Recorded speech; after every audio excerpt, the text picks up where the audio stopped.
Bonjour à toutes et à tous, bienvenue encore une nouvelle fois dans cette vidéo dans laquelle on va continuer l'étude du premier module, le roman autobiographique La boîte à merveilles d'Ahmed Sfraoui. Donc après avoir vu les deux premières parties, ça veut dire la saison de l'hiver qui concerne les trois premiers chapitres et la saison du printemps du quatrième chapitre jusqu'au septième chapitre, aujourd'hui on va voir la troisième partie, c'est-à-dire la saison de l'été du huitième chapitre jusqu'au dernier chapitre.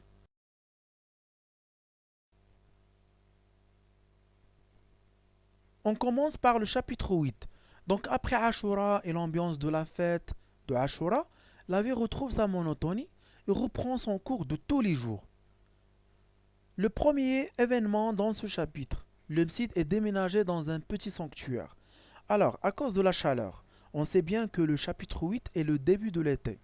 Donc avec l'arrivée de la chaleur, le frère va décider de changer le msid, car la salle du msid était trop chaude et trop étroite. Donc le changement de décor avait un effet positif sur Sidi Mohamed, ce qui va améliorer son aptitude d'apprentissage. Il commence à apprendre le Coran plus vite.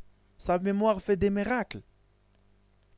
Après, le narrateur, le père du narrateur plutôt, annonce, c'est-à-dire le père al-Mabslam, annonce à sa femme son intention de l'emmener au souk des bijoutiers pour lui acheter des bracelets.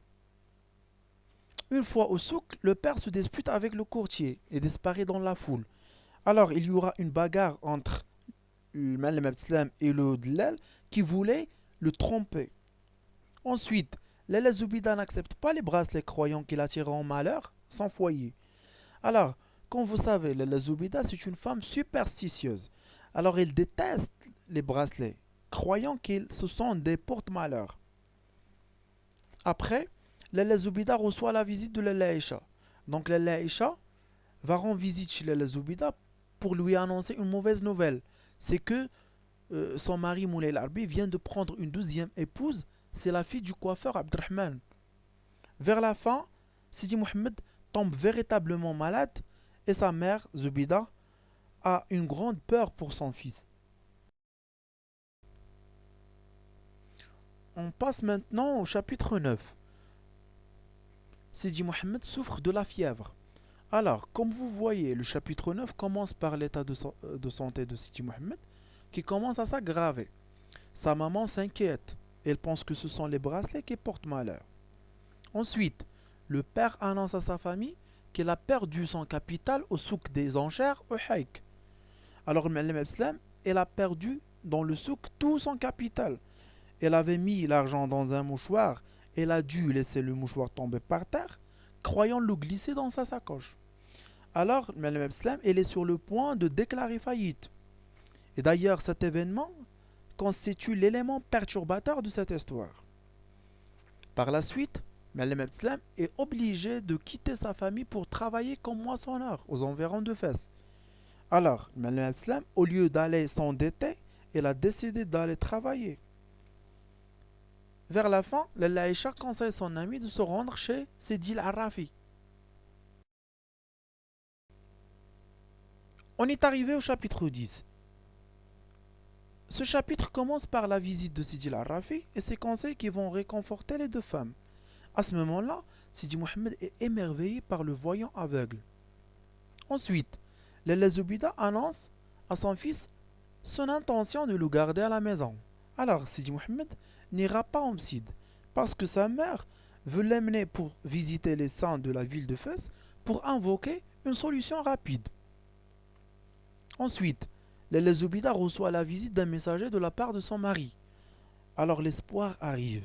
Un messager envoyé par Mehmet Slam, elle annonce que le retour du père est proche et il leur donne des provisions et de l'argent. Vers la fin, la Laïcha arriva et pria son ami de lui rendre visite le lendemain parce qu'il avait des choses à lui dire. Alors ce chapitre se ferme sur une autre bonne nouvelle, c'est que la Laïcha est contente car son mari, Moulay Larbi, retrouve les pas de la maison et que son divorce avec sa deuxième épouse est proche.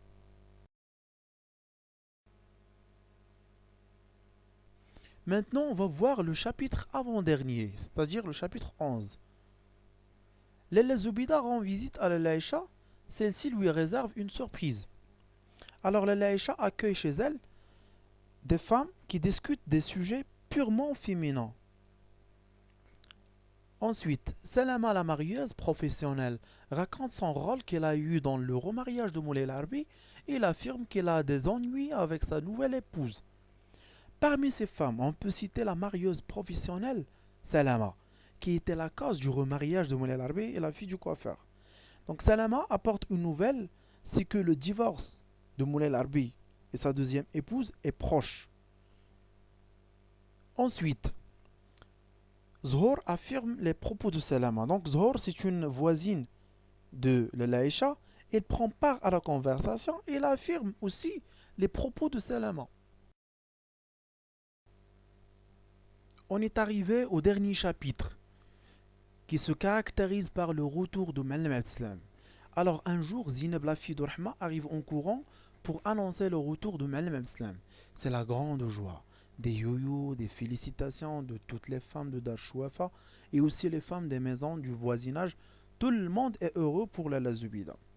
Ensuite, Driss Laouad annonce au père le divorce de Moulay Larbi avec la fille du coiffeur. Par la suite, Sidi Mohamed se sent encore une fois seul, écarté du monde des adultes, mais comprend que lui aussi a ses propres amis, les occupants de sa boîte à merveilles. Alors, Sidi Mohamed, il n'arrive plus à suivre, comme toujours, la conversation trop stricte des adultes. Alors, il va tirer sa boîte à merveilles, il l'ouvre, retire ses objets, et il commence à vivre dans son propre monde. Alors, finalement, on peut dire que la boîte à merveilles pour le narrateur constitue une boîte à rêves, un remède à sa solitude. Donc, la boîte à merveilles a une fonction pour le narrateur, Sidi Mohamed. Il lui permet de s'évader du monde réel et grâce à sa boîte, il se sentira moins seul et moins triste. Voilà, nous venons de terminer l'étude de la boîte à merveilles. Si vous n'avez pas compris quelque chose, vous m'envoyez un message sur ma page Facebook. Je serai ravi de vous répondre et de vous expliquer. Vers la fin, je vous dis merci pour votre attention et à très bientôt.